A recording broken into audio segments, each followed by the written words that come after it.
Em nome do Pai, do Filho e do Espírito Santo. Amém. 8 de janeiro de 2026, tempo do Natal, depois da Epifania. Meditemos sobre o Evangelho de Jesus Cristo segundo Lucas, capítulo 4, versículo 14 a 22a. O Senhor esteja convosco, Ele está no meio de nós. Proclamação do Evangelho de Jesus Cristo segundo Lucas.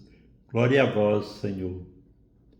Naquele tempo, Jesus voltou para a Galiléia com a força do Espírito, e sua fama espalhou-se por toda a redondeza. Ele ensinava nas suas sinagogas e todos o elogiavam.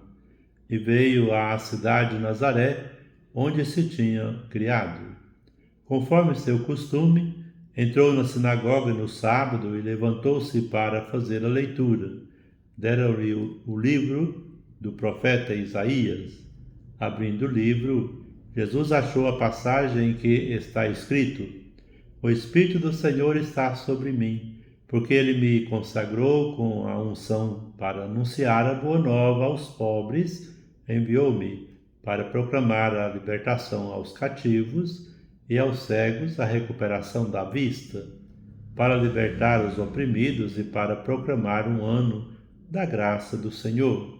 Depois fechou o livro, entregou-o à ajudante e sentou-se. Todos os que estavam na sinagoga tinham os olhos fixos nele. Então começou a dizer-lhes: Hoje se cumpriu esta passagem da Escritura que acabaste de ouvir. Todos davam testemunho a seu respeito, admirados com as palavras cheias de encanto que saíam da sua boca. Palavra da salvação. Glória a vós, Senhor. Prezados amigos ouvintes do programa Palavra de Deus, as expectativas dos nazarenos eram de um Messias triunfante. Cada evangelista destaca uma cena especial para o início do ministério de Jesus. Em Marcos temos a expulsão de um espírito impuro na sinagoga. Em Mateus, a proclamação das bem-aventuranças. Em João, as bodas de Caná. E no texto de hoje, Lucas apresenta a inauguração do ministério de Jesus em uma sinagoga de Nazaré, com a leitura do texto de Isaías, que fala da evangelização dos pobres e da libertação dos oprimidos. Assim, o Evangelho de hoje nos fala do início da vida pública de Jesus, quando ele começou a pregar na sinagoga na região da Galiléia e particularmente em Nazaré, cidade onde ele foi criado. Observe que o Evangelho já começa dizendo que Jesus voltou para a Galiléia, o que significa dizer que ele estava em outro lugar. Particularmente, eu não duvido que Jesus tenha viajado bastante e conhecido vários lugares, culturas e pessoas diferentes.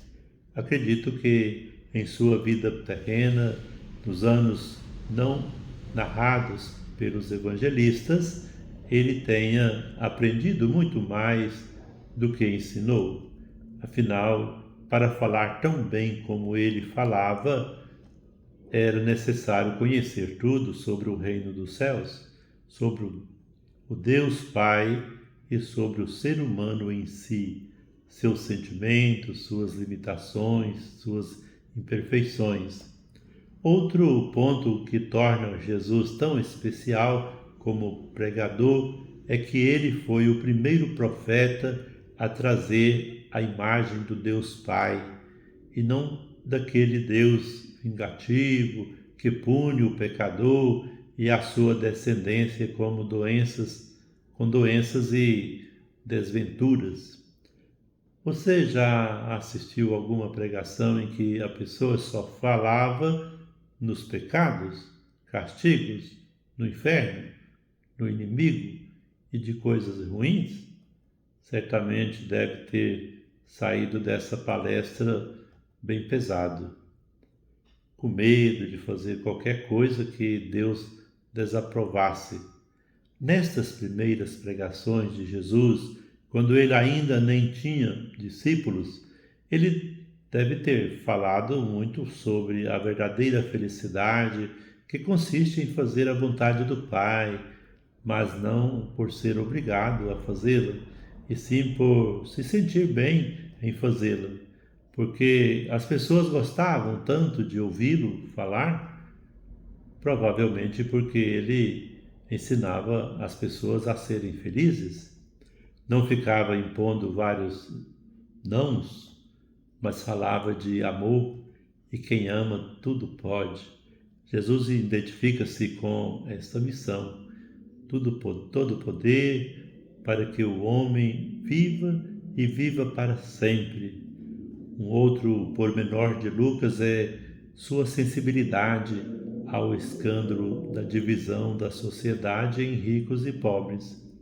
Ele realça como Jesus vem ao encontro dos pobres para resgatar-lhes a vida e a dignidade. A boa nova é a chegada do reino de justiça, com a libertação dos pobres e dos oprimidos. Louvado seja o nosso Senhor Jesus Cristo, para sempre seja louvado. Pai nosso que estais no céu, santificado seja o vosso nome. Venha a nós o vosso reino, seja feita a vossa vontade, assim na terra como no céu. O pão nosso de cada dia nos dai hoje. Perdoai as nossas ofensas, assim como nós perdoamos a quem nos tem ofendido. Não nos deixeis cair em tentação, mas livrai-nos do mal. Amém. Ave Maria, cheia de graça, o Senhor é convosco, bendita sois vós entre as mulheres, bendito é o fruto do vosso ventre, Jesus. Santa Maria, Mãe de Deus, rogai por nós, pecadores, agora e na hora de nossa morte. Amém. Vamos de Deus receber a bênção, o Senhor esteja convosco, Ele está no meio de nós. Abençoe-vos, ó Deus Todo-Poderoso, o Pai, o Filho e o Espírito Santo. Amém. E que essa bênção permaneça para sempre. Fica com Deus, paz, saúde e alegria, paz de Cristo.